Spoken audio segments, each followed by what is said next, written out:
সমস্ত job candidate যারা আছো তাদের কাছে কিন্তু আবারও একটা হিউজ পরিমাণ সুযোগ এসেছে তোমাদের নিজেদেরকে এঙ্গেজ করার, একদম পার্মানেন্ট এবং স্থায়ী কাজে সরকারি পদে নিজেদেরকে যুক্ত করার জন্যে।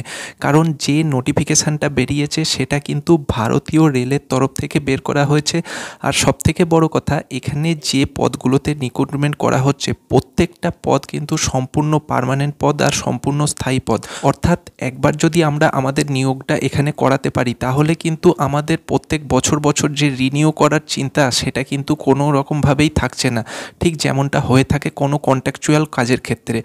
আর এখানে যদি টোটাল শূন্য পদের কথা বলা হয় তাহলে মোট যে শূন্য পদ এখানে বরাদ্দ আছে সেটা কিন্তু প্রায় 6,000-এর কাছে এখানে শূন্য পদ বরাদ্দ আছে। তার মধ্যে আমাদের রাজ্য অর্থাৎ পশ্চিমবঙ্গের জন্য যে শূন্যপদ বরাদ্দ আছে সেটা কিন্তু প্রায় 600-র ওপর শূন্যপদ কেবলমাত্র পশ্চিমবঙ্গের জন্য বরাদ্দ আছে। পশ্চিমবঙ্গে যে সমস্ত আরআরবিগুলো আছে, যেমন Kolkata RRB, Siliguri RRB, Malda RRB, এই সমস্ত আরআরবিগুলোতে মিলিয়ে একসাথে কিন্তু প্রায় 600-র ওপরে শূন্যপদ বরাদ্দ আছে। তো এখানে যদি আমাদের চাকরিটা পেতে হয় তাহলে আমাদেরকে কিন্তু অনলাইনে অ্যাপ্লিকেশানটা করতে হবে। অনলাইনে অ্যাপ্লিকেশান করার পর কিন্তু আমাদের কম্পিউটারাইজড বেসড টেস্ট হবে। আর অ্যাপ্লিকেশান করার জন্য যে ন্যূনতম বয়স সেটা কিন্তু কেবলমাত্র 18 বছর থেকেই শুরু হয়ে যাচ্ছে। অর্থাৎ যে কোনো ক্যান্ডিডেট, ছেলে অথবা মেয়ে, সে কিন্তু কেবলমাত্র 18 বছর বয়স হলেই কিন্তু সে এখানে অ্যাপ্লিকেশান করার জন্য সম্পূর্ণভাবে এলিজিবল। তো কোন দিন থেকে কোন দিনের ভেতরে আমাদের অ্যাপ্লিকেশানটা করতে হবে, এর সাথে আমাদের আর কি কি যোগ্যতা লাগছে সেটা জানার জন্য আমরা ফুল যে নোটিফিকেশান আছে সেই নোটিফিকেশানটা দেখে নেব। তার আগে অবশ্যই বলে রাখবো, আমাদের সাথে জুড়ে থাকার জন্য চ্যানেলকে কিন্তু অবশ্যই সাবস্ক্রাইব করে রাখবে। এখন আমরা সরাসরি চলে যাব যে ফুল নোটিফিকেশানটা বেরিয়েছে সেই ফুল নোটিফিকেশানটাতে কি বলেছে ইন্ডিয়ান রেলওয়ে। দেখো, এই যে নোটিফিকেশানটা বেরিয়েছে এটা কিন্তু গভর্নমেন্ট অফ ইন্ডিয়ার তরফ থেকে কিন্তু বের করা হয়েছে। ওকে, গভর্নমেন্ট অফ ইন্ডিয়ার মিনিস্ট্রি অফ রেলওয়েজ অর্থাৎ রেল মন্ত্রকের তরফ থেকে এই অফিসিয়াল নোটিফিকেশানটা জারি করা হয়েছে। Railway recruitment board, ministry of রেলওয়ের তরফ থেকে রেলওয়ে রিক্রুটমেন্ট বোর্ড যে বিভাগ আছে সেই রেলওয়ে রিক্রুটমেন্ট বোর্ডের তরফ থেকে এই অফিসিয়াল বিজ্ঞপ্তিটা বের করেছে। এখানে যে নিয়োগাধীন পদ আছে সেই নিয়োগাধীন পদে টোটাল যে ভ্যাকেন্সিটা আছে সেটা তোমরা দেখো 5,696 জন কিন্তু টোটাল ভ্যাকেন্সি, 5,696 জন, প্রায় অ্যাপ্রক্সিমেটলি 6,000-এর কাছে কিন্তু টোটাল ভ্যাকেন্সি কিন্তু আছে অল ওভার ইন্ডিয়া, সমগ্র ভারতবর্ষের জন্যে। এবার আমরা দেখে নেব যে যে পদের জন্য নিয়োগ করা হচ্ছে সেই পদটা আসলে কি। পদটা হচ্ছে assistant loco pilot, assistant loco pilot, যেটা শর্ট ফর্মে আমরা বলে থাকি ALP। সেই অ্যাসিস্ট্যান্ট লোকো পাইলট পদের জন্য কিন্তু এখানে এই নিয়োগের বিজ্ঞপ্তিটা বেরিয়েছে। এবারে আমরা দেখে নেব যে এই যে 5,696 জন টোটাল ভ্যাকেন্সি, এই টোটাল ভ্যাকেন্সির মধ্যে পশ্চিমবঙ্গের আরআরবিগুলোতে কত করে ভ্যাকেন্সি আছে। পশ্চিমবঙ্গের প্রথম যে আরআরবিটা আছে সেটা হচ্ছে কলকাতা আরআরবি। এই কলকাতা আরআরবিতে যে ভ্যাকেন্সি আছে সেটা কিন্তু টোটাল ভ্যাকেন্সি 345 জনের ভ্যাকেন্সি আছে কলকাতা আরআরবিতে, 345 জন। নেক্সট দ্বিতীয় নম্বরে যে আরআরবি আছে সেটা হচ্ছে মালদা আরআরবি। এই মালদা আরআরবির ক্ষেত্রে টোটাল যে ভ্যাকেন্সি আছে সেটা হচ্ছে 217 জনের, ঠিক আছে। নেক্সট হচ্ছে শিলিগুড়ি আরআরবি। এই শিলিগুড়ি আরআরবিতে যে টোটাল ভ্যাকেন্সি আছে সেটা হচ্ছে 67 জনের। তো আমরা দেখে নিলাম এই পশ্চিমবঙ্গের যে আরআরবিগুলো আছে এই আরআরবিগুলো মিলিয়ে প্রায় 600-র কাছে কিন্তু আমাদের রাজ্যের জন্য কিন্তু স্পেশাল ভ্যাকেন্সি আছে, ঠিক আছে। এবার আমরা দেখে নেব যে বয়স কত বছর লাগবে। দেখো, বয়স যে কোনো ক্যান্ডিডেট সে যদি ন্যূনতম 18 বছর হয়ে থাকে তাহলে সে কিন্তু এখানে আবেদন করতে পারছে। 18 বছর থেকে সবথেকে বেশি বয়স হতে পারে এখানে আবেদন করার জন্যে, সেটা হচ্ছে 30 বছর। 30 বছর পর্যন্ত যে কোনো ক্যান্ডিডেট কিন্তু এখানে আবেদন করতে পারে। এখানে তোমাদের অবশ্যই বলে দেব, যারা রিজার্ভেশন ক্যাটাগরির মধ্যে পড়ছো তারা বয়সে ছাড় পাচ্ছ। SC ST হলে তোমরা কিন্তু 35 বছর পর্যন্ত, OBC ক্যান্ডিডেট হলে তোমরা কিন্তু 33 বছর পর্যন্ত তোমরা অ্যাপ্লিকেশানের জন্য সুযোগ পাচ্ছ, ঠিক আছে। এটা আমরা দেখে নিলাম।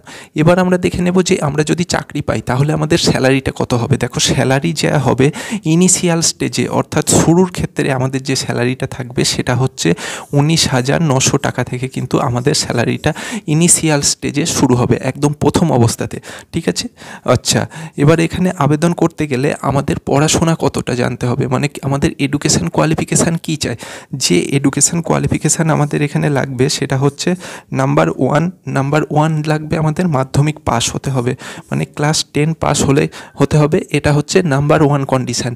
এর সাথে এবার কিন্তু আমাদের সেকেন্ডারি এডুকেশান কোয়ালিফিকেশান লাগছে। সেটা কি?